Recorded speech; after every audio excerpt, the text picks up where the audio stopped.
አንድ ሰው ይሞትና ተሰግዶበት ተቀበረ። አላህ ይማራው።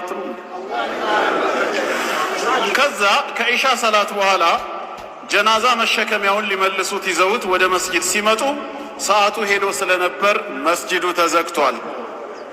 ስለዚህ ኻዲሞች ለፈጅር ሰላት ሲመጡ እንዲያነሱት በሚል ጀናዛ መሸከሚያውን ከመስጂዱ በር ከደረጃ ላይ ያስቀምጡታል።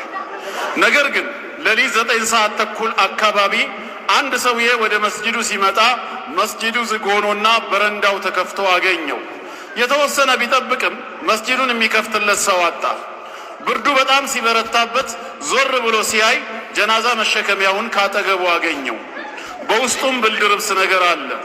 እናም ይህ ሰው አገኘው ብሎ ጀናዛ መሸከሚያው ውስጥ ብርድ ልብሱን ለብሶ ለጥ ብሎ እንቅልፉን ተኛ። አባቴ በብርድ ደንዝዞ የነበረው ሰውነቱ ትንሽ ምቾት ሲያገኝ ነፍሱንም አያውቅ ለጥ ብሎ ተኝቶልሃል። ትንሽ እንደቆየ የመስጂዱ ኻዲም መጥቶ መስጂዱን ሊከፍት ሲል በረንዳ ላይ ከጀናዛ መሸከሚያው ላይ የተኛ አንድ ሰውዬ ይመለከታል። ከፈጅር በኋላ ሊሰገድበት ያመጡት ጀናዛ መሰለው። ከኋላውም ሌሎች ሰዎች መጥቶ ግማሹ ሽንት ቤት፣ ሌላው ውዱእ ሊያደርግ ይሄዳሉ። ይህ በረንዳ ላይ ተኝቶ የሚያዩት ሰውዬ ወይም ጀናዛ ደግሞ ሁሉም ቀድሞውኝ የመጡ ሰዎች ሊሰገድበት ያመጡት ጀናዛ ነው ብሎ ያስባል በውስጡ። በዚያ ላይ ፈጅር ነው። ሰው ከእንቅልፉ ተነስቶ እየመጣ ነው ያለው። ገና በደንብ ያለቃ ህዝብ ነው። ሊሰገድበት የመጣ ጀናዛ ይሆናል በማለት ተጋግዘው ወደ መስጂድ ኢማሙ ጋር ወደ ሚህራብ አስገቡት። ብርድ የቀጠቀጠው ሰውዬ ሲሸከሙት አያውቅ ተኝቷል። ሰዎቹም የማን ይሁን ብለው አይጠይቁ፣ ገና ከእንቅልፋቸው በደንብ አልነቁም። እናም ተሸክመው መስጊድ ውስጥ አስገቡት። ፈጅር አዛን ብሎ ለመስገድ ወደ 50 የሚሆኑ ሰዎች ተሰበሰቡ።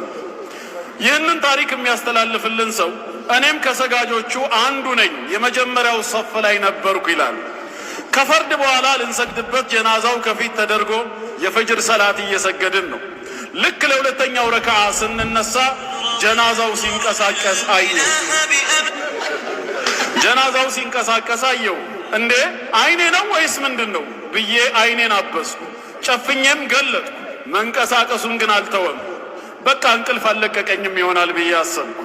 ነገር ግን ጀናዛ መሸከሚያው በደንብ መንቀሳቀስ ጀመረ። ያኔ መረባበሽና መፍራት ጀመርኩ።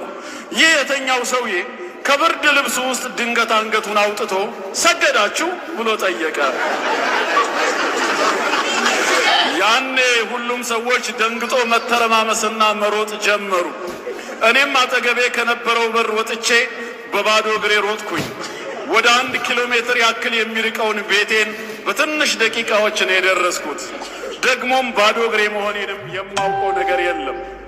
ኢማሙም ሲያየው ደንግጦ መሬት ላይ ይወድቃል። ሌሎች ሰዎች ግማሹ ከግድግዳ ጋር ይጋጫል፣ ሌላው ደግሞ ልክ እንደኔው በባዶ እግሩ ይሮጣል። መስጂድ ውስጥ አንድ ሰው አልቀረም። አሁንም ሌላኛው በጣም የሚያስቀው ክስተት ተከሰተ። ያ ከሬሳ መሸከሚያ ላይ ተኝቶ የነበረው ሰውዬ ሲነሳ ሰዎቹ ሲሸሹ ሲሮጡ ሲያይ ከኋላቸው ተከትሎ መሮጥ ጀመረ። እናንተ ምን ሆናችሁ ነው? ቅያማ ቆሞ ነው እንዴ እያለ ከኋላቸው መሮጥ ጀመረ። ሰዎቹ ደግሞ ወደ ኋላቸው ሲዞሩ ይሄ ሰውዬ እየተከተላቸው መሆኑን ያያሉ። ያኔ ይብስባቸዋል። ባለ በሌላ ኃይላቸው ይሮጣሉ።